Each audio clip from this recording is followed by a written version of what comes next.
The fans spoke and we listened. On this extra special episode of Experience Imagination, we're unsealing the crypt and awakening the Curse of DarKastle. This hybrid dark ride was open for 12 years at Busch Gardens, Williamsburg. DarKastle was designed to set a new standard for dark rides by seamlessly blending 3D animation, onboard audio, physical sets, special effects, and a roving motion simulating vehicle. It won multiple industry awards, including a THEA Award for Outstanding Achievement and Theme Park Insider's Best New Attraction Award. Most importantly, it won over the hearts of guests across the globe. We want to say to all the fans and content creators who kept Curse of DarKastle alive, thank you. You inspired us to make this episode, and we had fun doing it. Happy spooky season, everyone. I'm your host, Audrey DeLong. I don't think I could be more excited about this episode. We're going to properly resurrect the story of this legendary attraction with some of its original designers. First, you'll hear my conversation with Cecil Magpuri and Dave Mauck, who played pivotal roles via their two entities, Falcon's Treehouse and Oceaneering Entertainment Systems. Next will be my conversation with Cecil and our own director of sound, Rick Morris. It's a supersized episode with great behind-the-scenes stories. So let's descend into the beloved darkness and unveil those long-kept secrets this ride has to offer.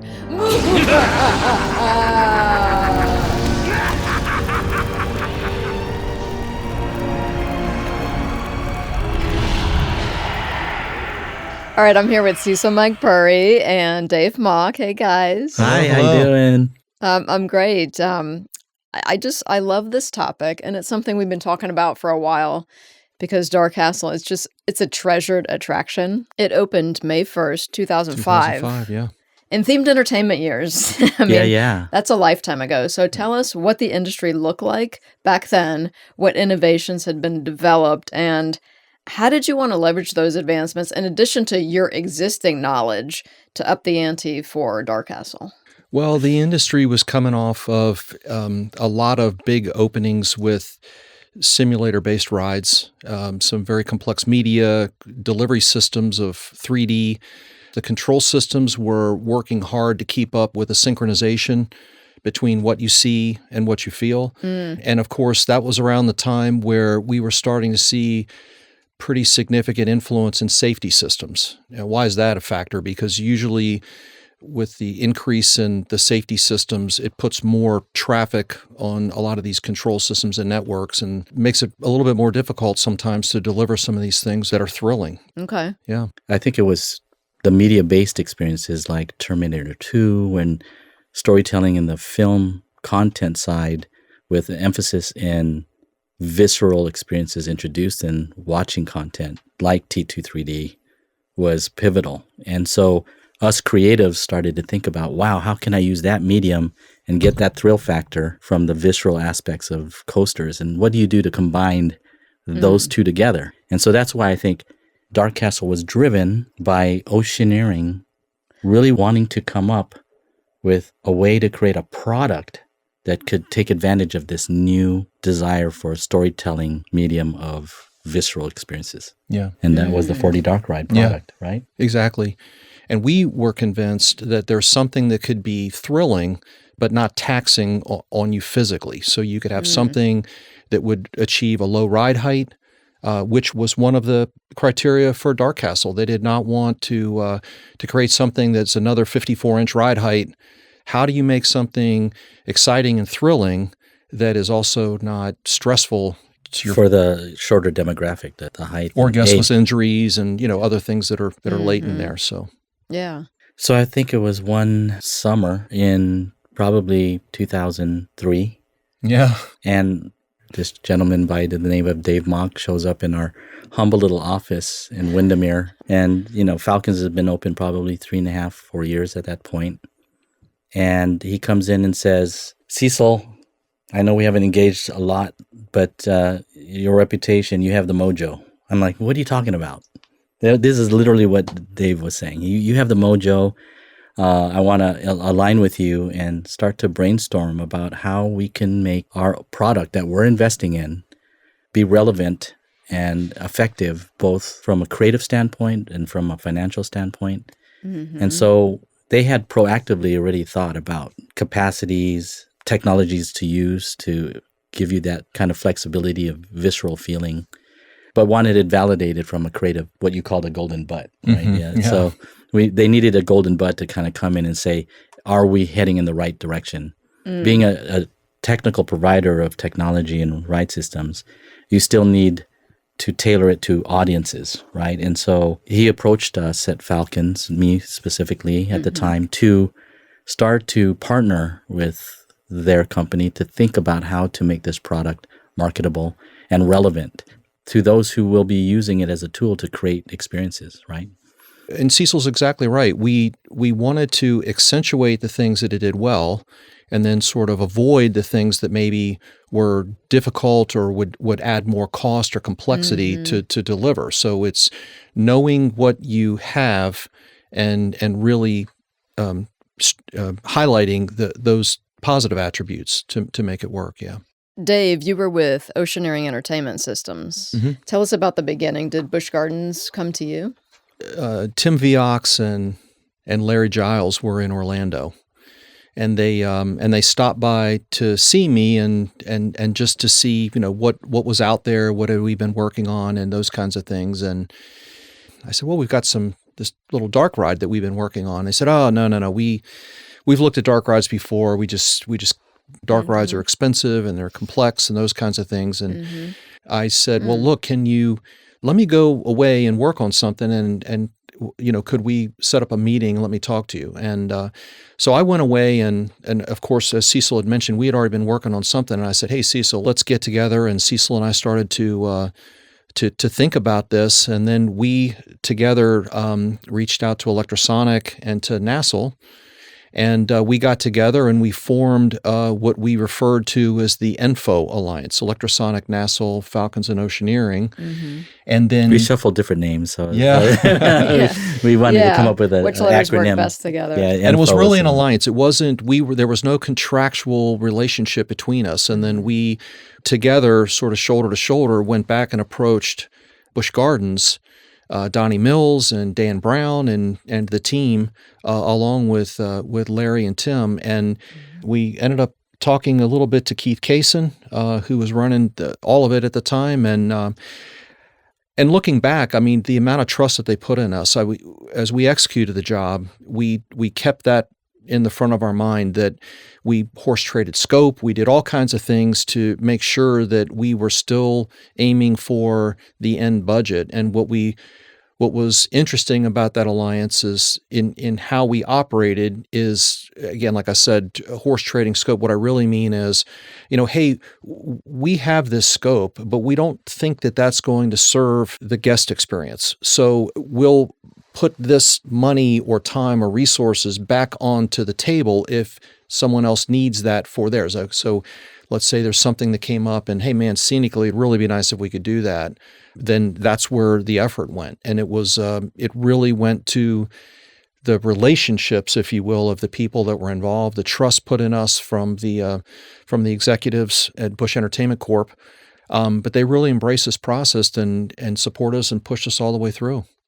We invested sweat equity and time to come up with enough there to allow us as businesses to get our arms around a product that had enough wow factor and show them that, look, your exposure is this. And what was interesting is that it did not deviate from that number. Right. From that initial quick investment, both from scenic, from AV, from design, project management, art direction, and programming, to ride systems, show control, theatrical lighting, area development, ride systems, global control, all that was so comprehensive. There was no exposure because we had fleshed it out. We had our own stake. Yeah, we built those sheets. Yeah, we all built it internally, presented it enough to be confident, and then it's like, who's going to take on the turnkey liability? We weren't big enough to take on that liability. And so we all said, look, you guys could directly contract us, but you will, client, never be exposed to any change order above that price point. Oh, okay. So they were comfortable. We had an alliance, but really the client was part of our alliance. Absolutely. To take on this new venture to create something that would typically be 4 to 5 times the budget, to have an affordable experience of this caliber in a regional park like this. Yeah. Is unheard of. And that's must have been thrilled when they saw that number. Yeah. Very, very thrilled. Did you know when you pitched the concept with the number, the rough order of magnitude, what the story was going to be? No, not yet. That was after we got engaged. Did they start to give us insight on guidelines and parameters and site locations? They had already committed to buying the product at that point. Okay. So where did the story come from? Was that your concept?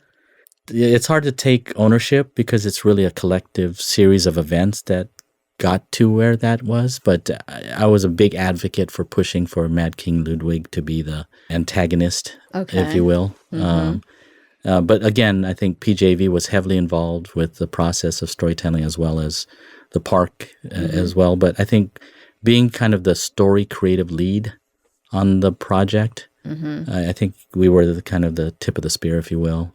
This might be a good opportunity to interject some fan questions. Okay. Yeah, because we're talking about the story. So the first one comes from Coaster Connections. They are a huge DarKastle fan. So they asked this. Curse of DarKastle is remembered as one of the few original dark rides not based on an IP.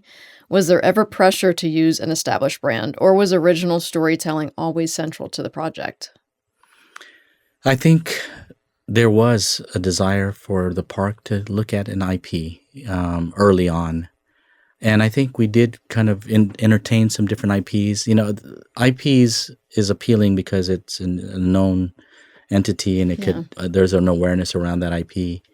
But with the context of the way the park is already laid out, introducing a new IP that is not owned by Busch Gardens seemed like a disconnect. Yeah. It was I'm sure an internal conversation constantly about when, if ever, do we start to embrace IP.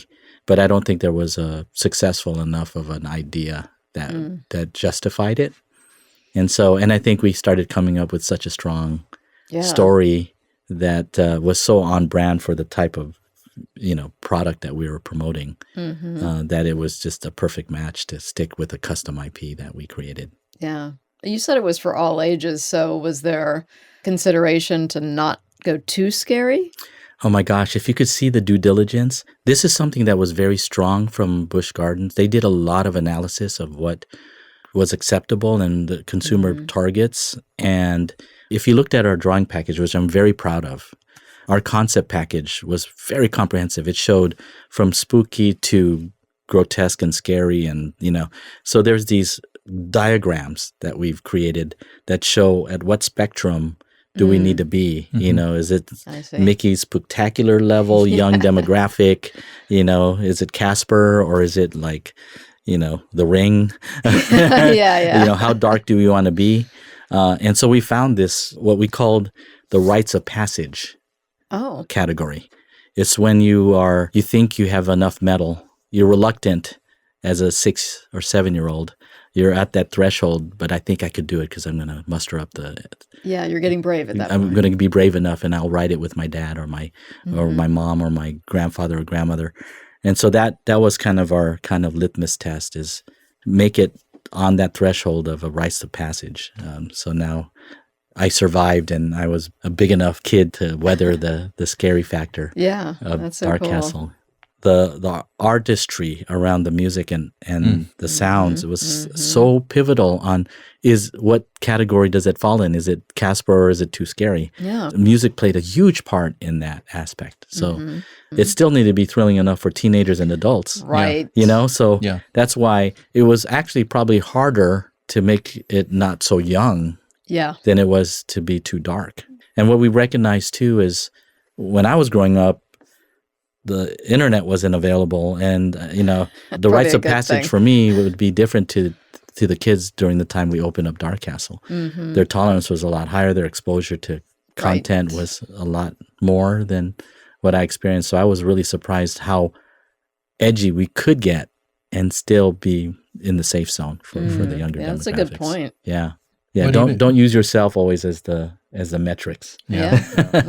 But even to the extent that we had discussions and made decisions about even the ride height. Ride height is driven typically, you think about it by the dynamics of the ride that people are going to be on, but another filter could be saying, hey, at that ride height, you're talking really about like a 90th percentile 3-year-old. So would we really want a 90th percentile 3-year-old to be able to ride this attraction based on content? Think about the mental capacity of a 3-year-old versus a 5-year-old. And so right now, a 50% 5-year-old is around 40, 42 inches, right? So that was our mentality. But you need to be prepared that you could have a bigger kid that's younger and not as mature. Right. And so when the park decides to go that low in height, it opens up a lot. So the sensitivity of what we're doing, the dB level, the sustained dB level, those are things that are important in our ride. And so we were on that, pushing that the limit, but again, it was the rites of passage. So yeah, it was, I think, one of the more successful kid-friendly but adult satisfying experiences based on a dark premise, you know? Right. That's probably why there's so much nostalgia for it. Yeah, I think so. Yeah. I never thought about why there was such a love for this. I mean, other than, of course, I'm biased a little bit. Just a little. A little bit, because I think we did an amazing job, as a team. And the synergies of both owner and us as an alliance was magical. But yeah, the reaction was incredible. And even those who performed, like even the voiceover talent, and everyone was so enthusiastic about this custom IP that we were creating. It was so innovative and clever and immersive. I mean, the amount of theming for Busch Gardens and for this type of scale park to go lean in that heavy on the thematic aspect of it. Right. It was like top quality. It could literally. Oh, absolutely, yeah.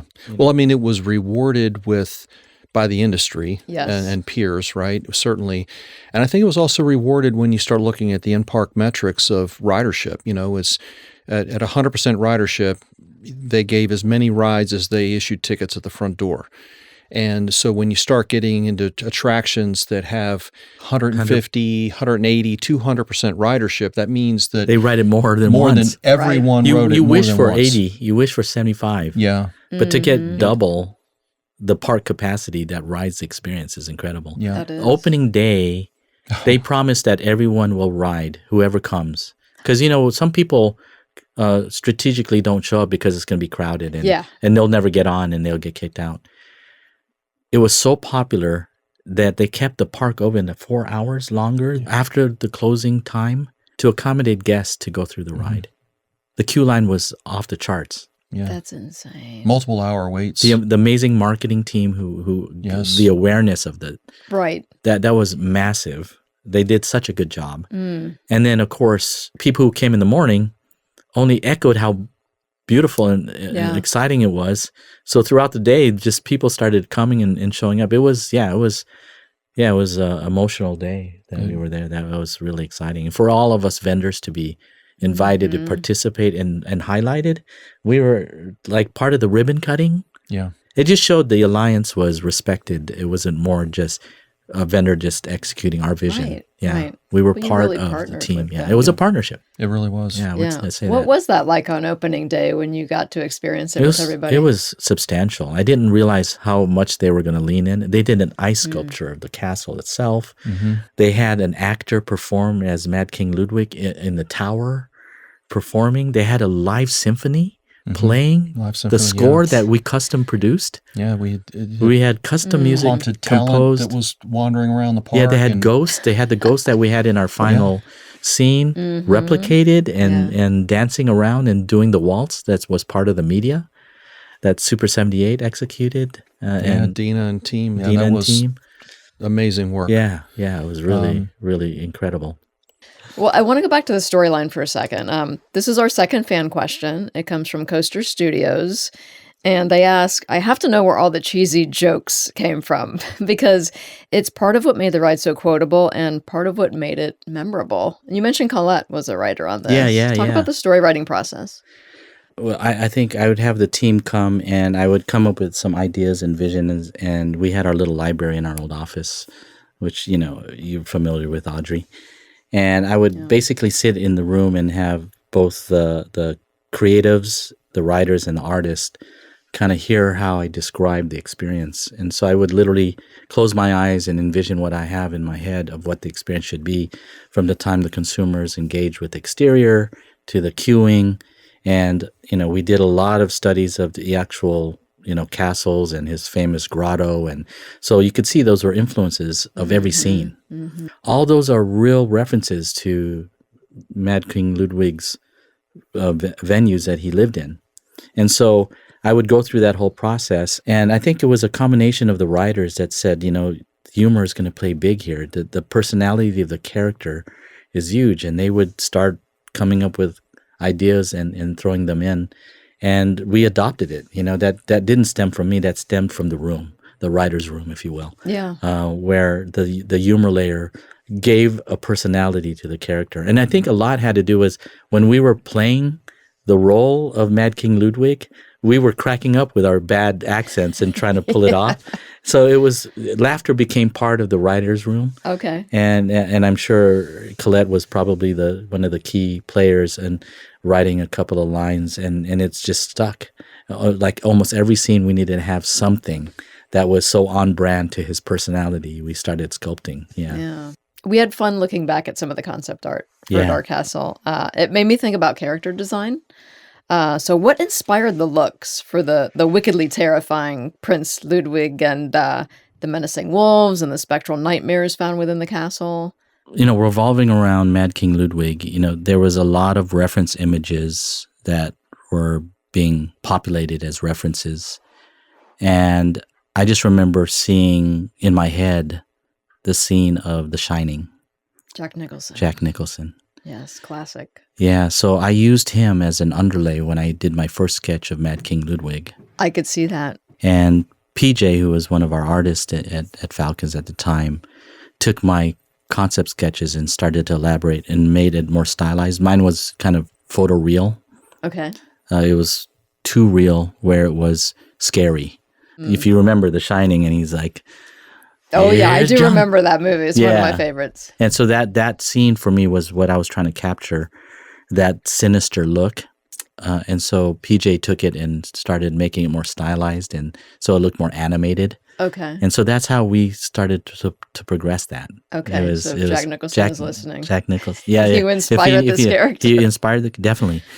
And then once that style for the main character started, then we talked about the ballroom and started creating the guest in the ballroom, and then the wolf. It was Terry Cecil was one of our artists, and he just loved creating these stylized creatures, and so he started drawing that up, and it became the emblem on the vehicle, and it became part of the whole kind of overlay for the story. Super 78 had artists as well that started to mature since they were going to execute the content. And so we just continued to collaborate and polish, and ultimately came up with a style book for all the characters. And in our concept package, it's pretty comprehensive. And again, if you were to look at the end product and the concept, a lot of things typically change, but we stayed true to that original vision. Did you know, like going through this process, did you know you had a real winner on your hands? It's funny. I felt I knew pretty quickly that this was going to be special. Yeah. There was something about it that was just a combination of, I think, the personalities that were part of the team. We had, the best intentions for this to be relevant, even though it was like the underdog dark ride. Yeah. It didn't have the budgets, it didn't have a year-round park. It wasn't in Orlando. Yeah, exactly. Didn't have a big IP. Didn't have a big IP, but we thought creativity and innovation and passion. You think about the people that were involved back then. Paul Kent and Bill Nassel and Matt Brown, and the list goes on and on.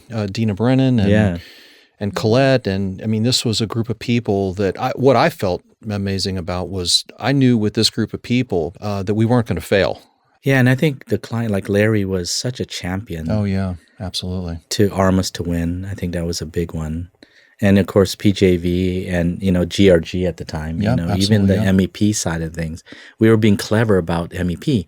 Heat on guest, we were using regular HVAC to pump cold air where it's supposed to be icy and cold, and then offsetting that heat from the mechanisms to where the fireplace was. Mm-hmm. I mean, Right. because the budget was so lean, we couldn't like put more technology in there. We didn't have the budget. Yeah. We literally had to use the actual HVAC system for the building Yeah. to use it as an effect. That's how Right. scrappy we got to Yeah. be effective. Every dollar counted for the guest. And I think back of how innovative we were. Yeah. And you mentioned GRG, but I think John Lynn was another one that was John was very, very, very involved. instrumental in pushing all that. And in some cases, you could say, well, look, why can't there be common hardware that would support both ride and facility? Why couldn't we look at that rather than having duplicative systems? And that included usually the core and shell MEP architectural side and the show side are so independent of each other.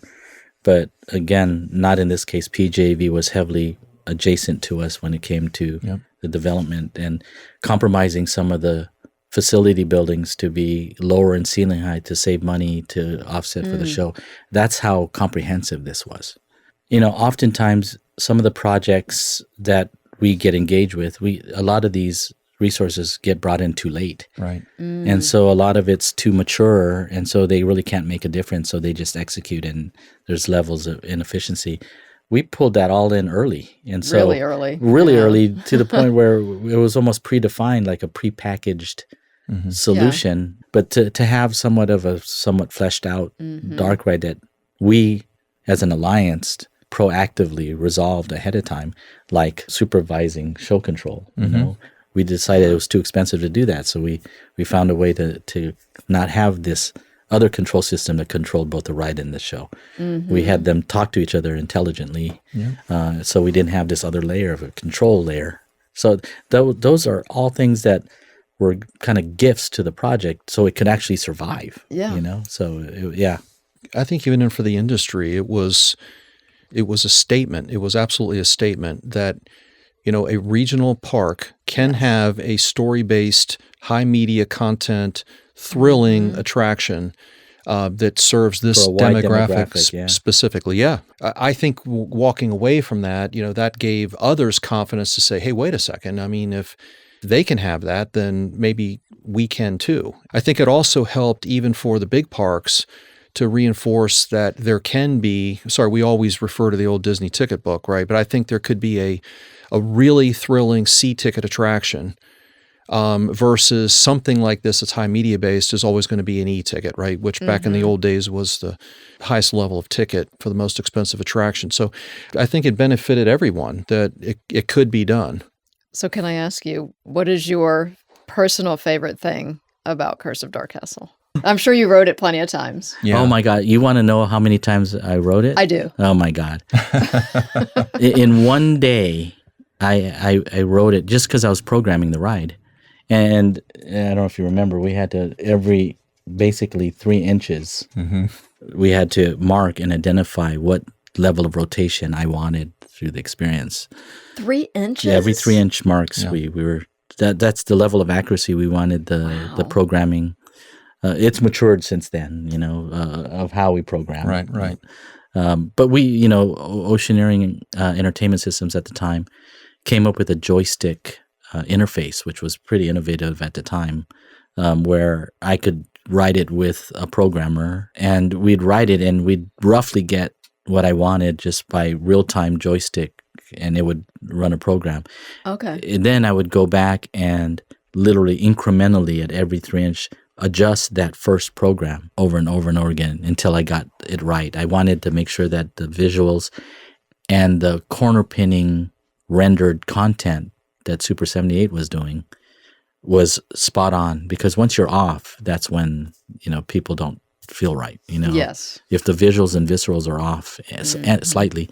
And that's where we took pride in how literally spot on we were with the accuracy of the ride profile and the content profile being 100% accurate. So I would let you know, I think I counted 55 times in the one day that I rode the ride.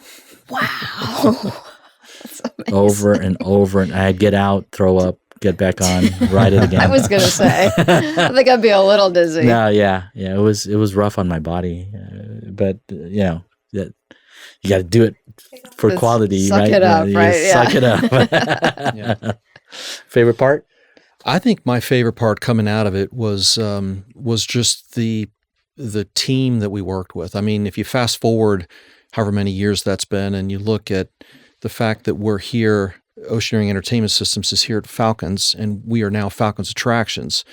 I think it only highlights how effective that team was. And when you look at the careers of these folks that we've been mentioning by name throughout this podcast, that fast forward, these are people that are the movers and shakers of the industry in many, many ways, have gone on and had great careers and been extremely successful. And so just the opportunity to work with such high caliber of people, starting with scheming at Cecil's office, and then the Info Alliance, and then of course, Larry and Tim and Keith Kaysen and the whole gang, John Lynn. These are relationships that have been maintained and have thrived for many, many years. So I think that's my favorite thing coming out of it. Okay, good one. I remember deciding to queue up like the regular guests, and just kind of sit in the back of the room and absorb it. Oh. And I closed my eyes, and there's just one memory of this family in front of me that was going through the horse stables of the queue line. Normal guests are just so excited about the ride that they're not really absorbing, but you hope that it's absorbed by aura and not literally. But this young family, they were absorbing every aspect of the design. It was like they knew I was there, and they were just saying everything I wanted unusual. to hear. Yeah, everything I wanted to hear. They were loving the pre-show, and they were wowed just because of the tapestry came alive and the story was, and then going through the batch and the anticipatory level of excitement to the point where they're getting on the ride. I got to see that through this family. That was like powerful. It was like validation that everything that we cared about, all the little details, paid off. This is before smartphones, so right. people weren't that distracted by phones at the time. Right. And then getting on the ride and riding it is spectacular. All right, so I just really have one more question, which is, as we know, a lot of fans keep it alive, the spirit of DarKastle alive. There's a lot of nostalgia, like we talked about. It officially closed in 2018. But there's just fan forums. There's all these videos that content creators put on YouTube. That's so exciting to hear. I got to get online and see some of this. Yeah, that's awesome. So what would you tell the fans of DarKastle out there? I'd say thank you. Thank you for keeping it alive. It's certainly been a memorable piece for me personally and for many other people. It's in the fabric of who we are today, woven in, and so I'd say thanks. It's very humbling to hear that, and it's exciting that they're keeping it alive, and we certainly are too. Yeah, I think that's a good word, humbling. That is very humbling to know that this, I think, experience that we've created and put our love and heart into continues to be relevant for people. And that's really exciting to hear. It's very exciting to see that it's celebrated and it continues to be celebrated. It's very cool. So missed. Yeah. I'd love to tell the fans we'd love to bring it back. Yeah, right? In 2.0. That would be amazing. Bigger and better. That would excite a lot of people. Yeah, that would be amazing. Yeah, so thank you. Yeah, thank you.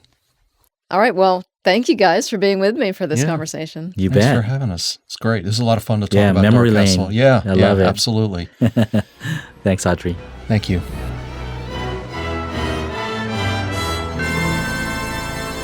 All right, well, I'm back with Cecil. Hey again. Hi. And then we're joined by Rick Morris. Slick Rick. I am here. You are I'm here on the wrong end of the microphone. Yeah, wait exactly. a minute. Wait you a don't minute. like this end of the microphone. I really don't. But. All right. Well, all you listeners, Rick is our director of sound. And wait, tell us how long you've been at Falcons now. Internally at Falcons for 9 years. Okay. Before that, though, you had your own company. I did. Maverick Sound. Maverick Sound. Yep. Yep. I worked with Cecil way back, even before Maverick. Even before Maverick Sound. And before Falcons. Yeah, before Falcons when I was at Universal Studios. Mm-hmm. Worked with Cecil on Twister, a little bit on Spider-Man. Yeah. Nice. It was years of engagement already, even before either of our companies were started. Mm-hmm. Yeah. So long history. Who's older? I am. There you go. We had to get that on record. Yeah. Eternally young. Yeah, Eternally and young. I'm proud of it. Yeah. Older and Yeah, wiser. every birthday's a celebration. But were you always in themed entertainment? You did film and TV, right? Yeah, film and TV. I started in live sound. I used to go around with a little show group in California. Mm-hmm. And then I discovered post-production, got in with this little cable television company. And then from there, got enough experience on post-production that I got into a syndicated television that lasted for about 7 years. And Where then were you at? Was that LA? that was in Pasadena. Pass. Yeah, Nice. yeah. And then went to Hollywood, worked with THEA Studios, and that's where I worked Very on famous. Todd. the original Law and Order. Chung chung. Chung chung. Yeah, the original. Yeah, everyone always asks me, "Do you do that sound?" I was like, "No, I did. that Just was take credit. that was the music department." Yeah. When did you start in themed entertainment? I went to Sound Deluxe in Florida, so I moved to Florida, Mm-hmm. and that's where a lot of film happened. 30 feature films in all so far. Really? Yeah. And then themed entertainment very shortly after that, because they have a themed entertainment department too. So Oh. that's where we started working on a lot of Islands of Adventure, did Universal Backdraft in Japan, was able to work on that. So Maverick Sound for 15 years. And during that time, worked on loads of Cecil's projects. Mhm. Yeah. So I think we're one of the top theme park clients of yours. Yeah, So you did a lot and that's of- why it actually made sense to come on board with you 9 years ago, because I think probably it became 80% of my work was with Falcons. Yeah. And it Yeah. was like, why am I doing my own taxes? So tell our listeners what the difference is between designing sound for film and television and a themed attraction. There are a couple of big differences. I mean, sound design overall is the same, although you have to think more about frequencies in themed entertainment because of the environmental sounds. Mm-hmm. Because they have wind machines, they have everything mechanical is making noise. Talking people. You still hear the HVAC Exactly. system. Yeah, screams, that kind of Screams, thing. laughter. Screaming people. So you yeah. do have to think much more about, is this going to cut through? Yeah. Or do I need to mask some of that, like a wind or something else that I Yeah. create that actually enhances and uses that sound as well? Yeah, that's part of the story. Yeah. So that's a big part of it. Also, film has a specific set format, 5.1, 7.1, 13.1, the Atmos. Yeah. Whereas, for instance, a dark ride, you have multiple formats throughout the entire thing. So it's a lot more creative work to figure out how to do it. Every project is so unique. And so you need someone that can think differently. There's a combination of subject matter and venue. You can have off-board audio and you can have onboard audio, but you have scenes that change every 19 to 22 seconds because you're moving from one scene to scene. Mhm. Then you have a transition, Yeah. and you don't want the bleed of that other scene to affect. So it gets really profound. So instead of being intimidated, Rick, on the other hand, is finally something challenging. He loves the excitement of throw something at me because I love problem solving. And so when we're in there, and for me, I know what I want. I know what emotion I want to get. And Rick understands how I think as far as wanting to get to that emotional pull. And so he will come up with different clever ways about, for example, allowing the music emotion to trail from one scene to the next, having it in the same key. So Okay. it doesn't feel awkward when you transition to the next scene. So now you can have a transition piece that could live on its own, and the feathering of this scene 1 to scene 2 is still emotionally connected. It doesn't disappear, Yeah. right? Rick now is also saying, by the way, in order for the sound to get to the cabin and me to keep the voice dedicated on the vehicle for clarity, I need other speakers that are point source that can blow in the other musical pieces. So all of a sudden I'm like, you have all these layers, and I'm going, okay, I think I know what he's talking about. But then the logic prevails because he knows what I'm trying to get to. It takes all these things to happen. So again, now going back to DarKastle, the challenge from a financial standpoint, the limitations we were still able to get what we needed. The amount of zones, the right speakers. When I first started working with the vehicle, I was really surprised at the quality of the sound in the vehicle. Yeah. Okay. And it was like, wow, because I hadn't worked on a vehicle that had that quality of sound Yeah. before. Usually I was like, It's candy. you know, Right. it's bad. But Yeah, these, but the way it was set up, the fiberglass and everything, there was enough of a volume, right? but also they used higher end car speakers. yeah, It was JBL. JBL 6x9. The nice, Ooh, the nice nice. 6x9s 6x9s. and a car vehicle subwoofer, actually 2 of them, Yeah. one under each seat. So it had a nice, rich sound. So that The mid bass was there. if we did transition That music is so into the cool. vehicle, it still sounded good. yeah. You know? Yeah. Because you think sometimes, I mean, I worked on video games for a long time and Yeah. I worked in sound, dialogue writing, but with the sound department. And it was usually like the bottom rung of the ladder. You know, there were a Yeah. lot of things that were more important than sound. Sound always just got like, it was the dirty stepchild. kind Yeah, of thing. yeah. I mean, it's But not so in DarKastle's case. Well, Falcons respects and loves and knows how powerful yeah. Yeah. music and sound for emotional. I mean, if you're trying to influence what you want the guest to experience. I think that's why too it was so easy to work with Falcons because Cecil already has this great music background anyway, and he Right. understands the importance of the emotion and what it is because he's a musician himself. So he didn't want to skimp on any of that part. And it was just like, thank you. Yeah, Thank yeah, you. yeah. Yeah. We found the keep working with balance. this Yeah, guy. it was like Yeah. it was not on the back burner for Falcons. It was always like this is really important and this is what I want. And fortunately, we had very similar tastes as Yeah. far as music and everything too.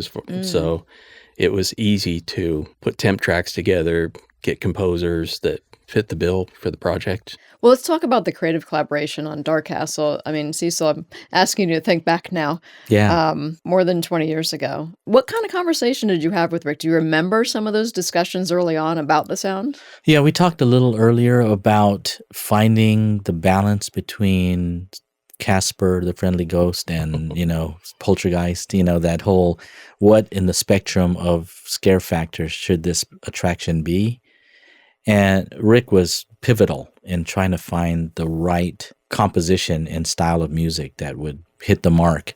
And then we looked at different composers that Rick had relationships with, and you tested quite a few different resources, and you elevated. Glenn Longacre is the composer Yeah. for DarKastle, and I think we settled on him pretty quickly because Yeah. he had the great orchestral skills Yeah. and also the ability to just change on a dime.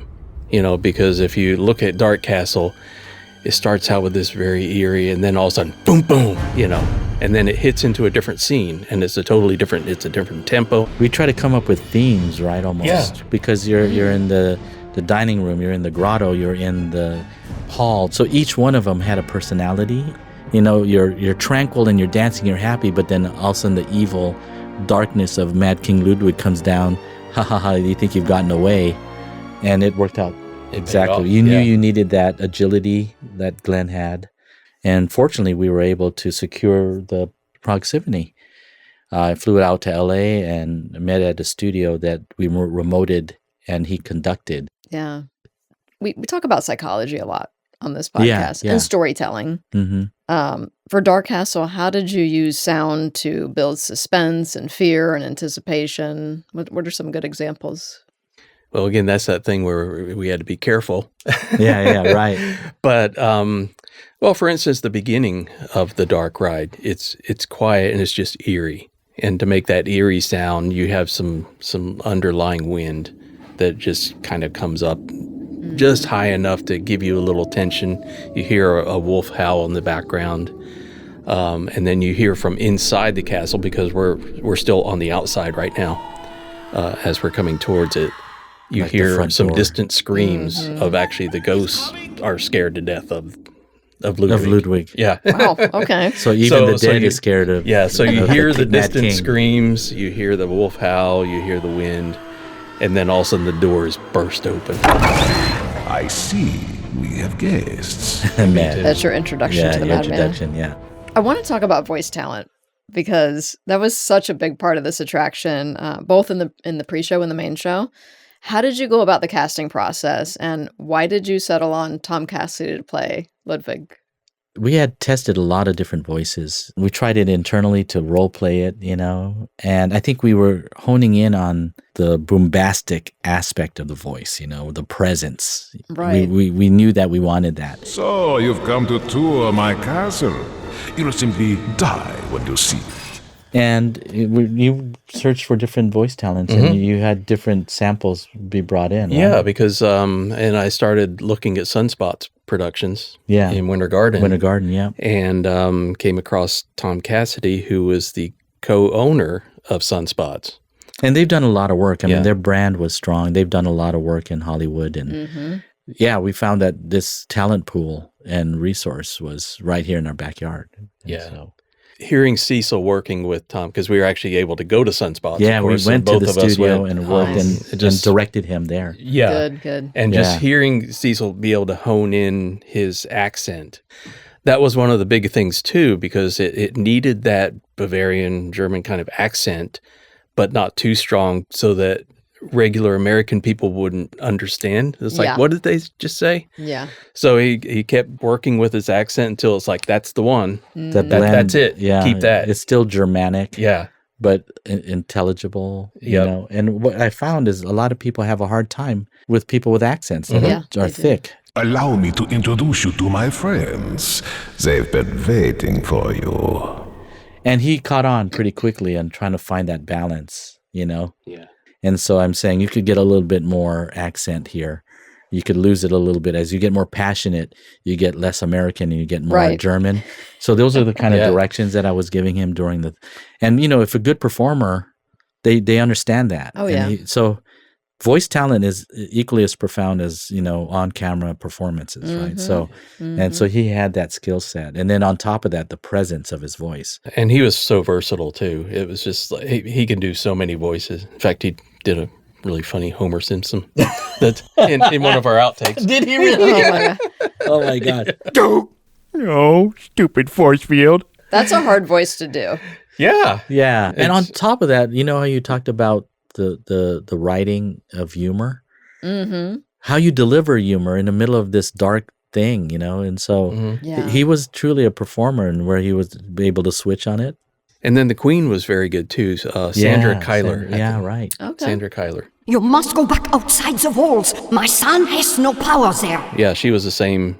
Cecil worked with her on the accent because she was actually doing a little bit thicker accent a lot of times. Yeah. Oh, right? yeah.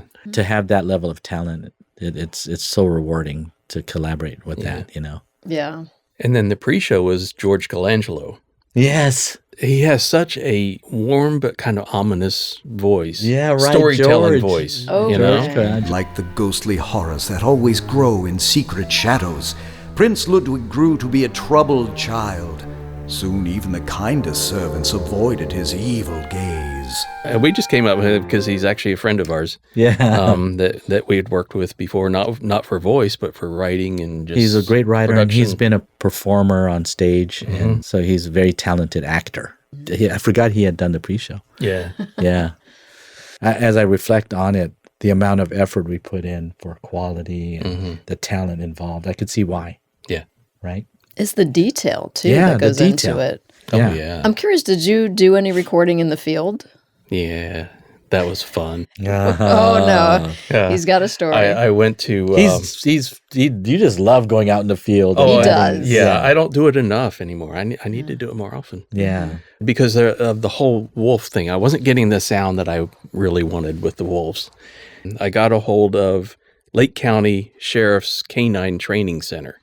Yes. So met him out there one night with all the training dogs. It took a while to get the right dog because most of them were German Shepherds. Yeah. And they typically just kind of have a higher voice. Really? Yeah. Do they? Yeah, they're just A higher pitch. yeah, they're not they're not that menacing like a Rottweiler would be or something. Right. You know, Interesting. but there was one that had a little deeper voice. You had a casting process Let's work for the with him. dogs. I did. It's like this is. They leave disappointed. That's funny. So Too many Scooby-Doos in the bunch. So I had my boom pole with a shotgun mic and this big furry windscreen on it, and that dog wanted that thing so bad. So I was able to get pretty close to it because the trainer was holding him back, but I was getting these growls and snarls, and I probably got about maybe a foot away from him. Okay. But he was like, I'm going to lose this thing. I know I'm going to lose it. He's gonna take it. He's gonna Yeah. take it. So you were able to get live capture. Yeah. But then on top of that, Tom Cassidy also did some of his own wolf sounds. Wolf. Because there was the whole time that was going to be the transformation between He transforms human into to wolf. That's right. Yeah. And so it was cool to use the dog, the real growls mixed with his and kind of morph it and make it, fun. yeah.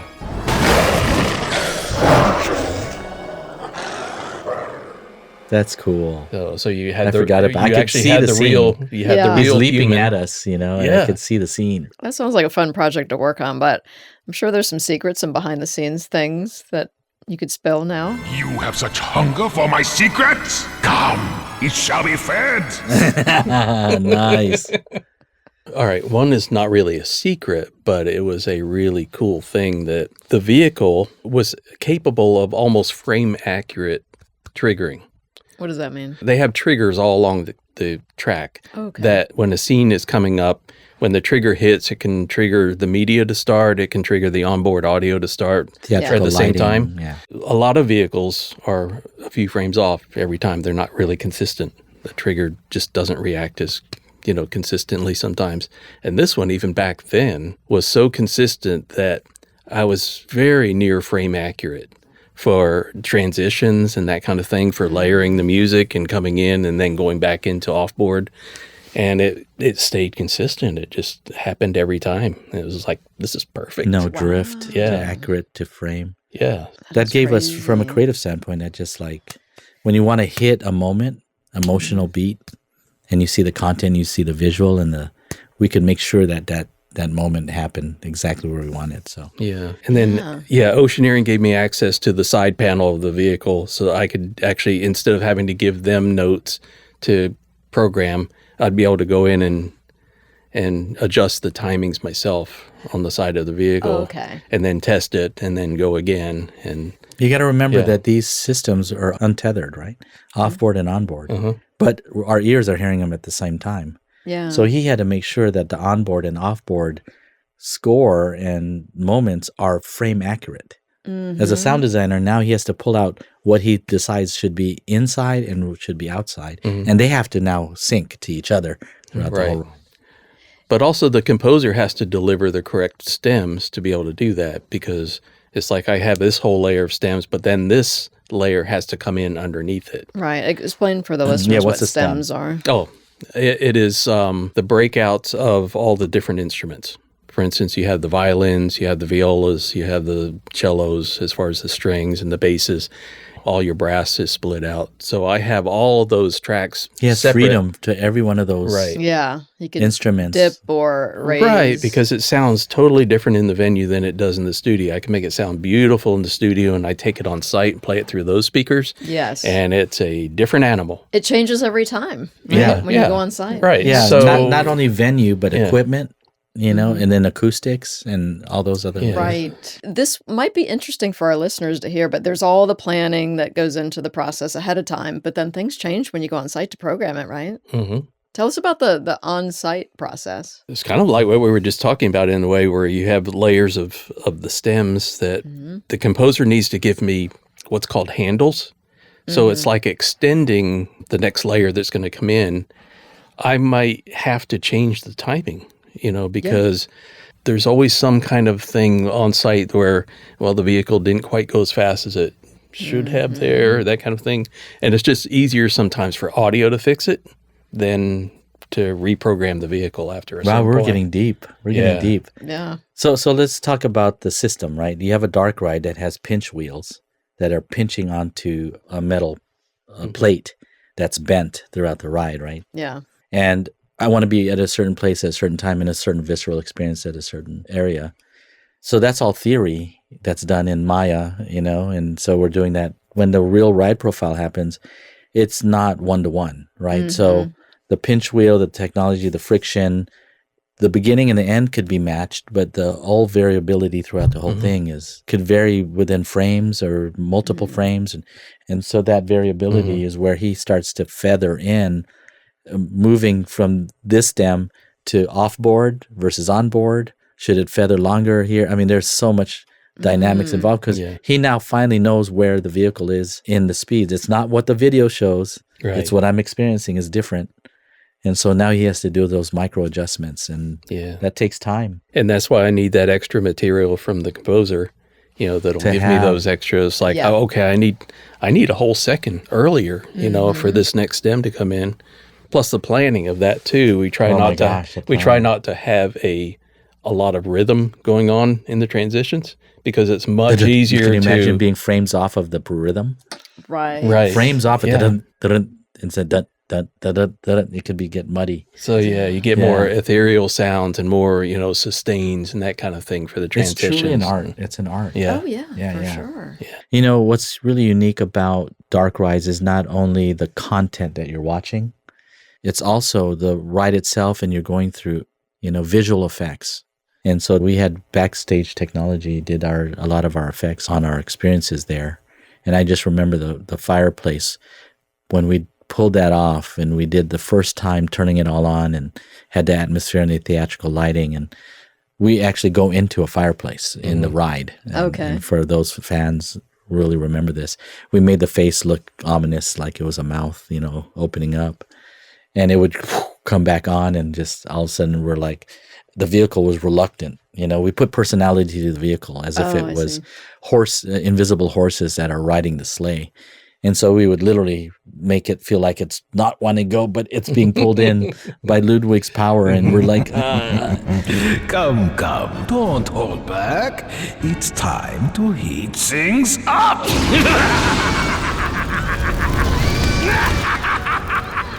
Start realizing that I think that's where we got the most screams of people. yeah. Was going into the fireplace. So I added more screams in that place that just enhanced like the emotion of the people on board too.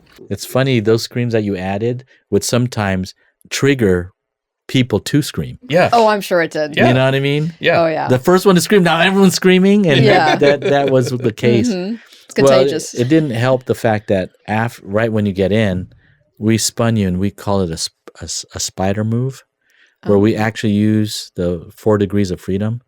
Every actuator dips from 0 to 100%. So you're literally rolling, and then we're spinning you. We spun you 3.5 times in the fireplace scene. It's one of those fun screams at first. Yeah. And then it's a terrifying It's scream. like, whoa, yeah. Wait, whoa, It's like, wait. wait a minute, this is a little longer than I thought it was going to be. This visceral. Yeah. That was just a little bit uncomfortable. We recognize that you can hear the nervousness midway. It's like, I thought it would have ended by now, but there's just 1.5 more spins. Oh, can I handle it? Yes. And then all of a sudden you're opening up to this beautiful, waltz dancing, which is just like, you switched which is emotion. one of those emotional Totally. reprieves, Yeah. It's Oh, like, yeah. You have to have actually, those. this is nice. Exactly. Yeah. But it doesn't last long, and it was just really nice. And then at the end of it, he pitches everything down. And then it gets dark, and then yeah. I can't do the piano keys. I can't make those God, sounds. it makes me want but- to ride the ride again, man. It was so Right. cool. yeah, do another one. Yes. Yeah. Yes. Sign us up. Yes. It brings back a lot of memories. Yeah. Great memories. Well, this was a lot of fun taking that trip down memory lane for audio Awesome. on DarKastle. Thanks for being here. Thanks for having us. Thank you. It was a lot of fun. Very cool. We hope you enjoyed this look back at Curse of DarKastle. I want to thank all my guests for sharing their stories in such vibrant detail. And a special thanks to Coaster Studios and Coaster Connections for their questions. No lightning round today, so that'll do it for us. Thanks for listening, and we'll see you next month for an all-new episode. Thank you for listening to Experience Imagination, a Falcons Creative Group production. If you haven't already, please subscribe to the podcast. Be sure to check out falconscreativegroup.com and follow us on Instagram, X, Facebook, and LinkedIn. If you have ideas for future episodes or just want to drop us a message, send an email to podcast@falconscreativegroup.com.